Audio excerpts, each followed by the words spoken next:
रोज रोज रातों को करते हो क्यों परेशान। पिया मेरे साइड से करते हैं गाइड है सबका मेरे पे ही ध्यान। बुझो मेरी बातों को रोज रोज रातों को करते हो क्यों परेशान। पिया मेरे साइड से करते हैं गाइड है सबका मेरे पे ही ध्यान। जनी किया करो कॉल बड़ा बाउर है माहौल श्रीमान मेरे लोग ही सो रहे हैं। तू मटक मटक के चली गई, तू मटक मटक के चली गई, हम माथा पटक के रो रहे हैं। जिस पेड़ के नीचे मिलते थे हम उस पे लटक के रो रहे हैं।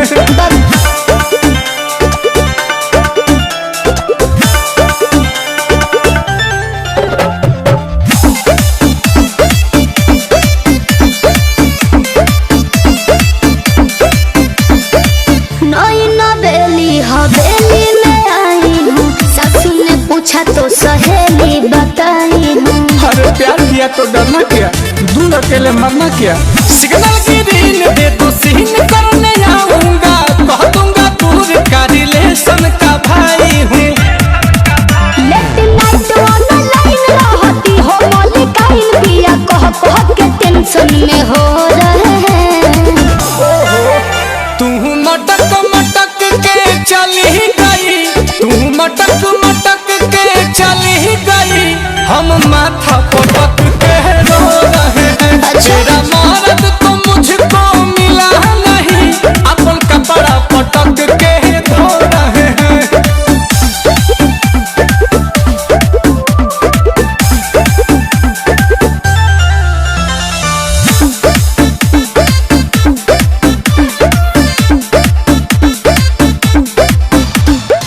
माथे पे मेरे पति बरका का टीका है पिया के आगे तेरा प्यार फीका फीका है।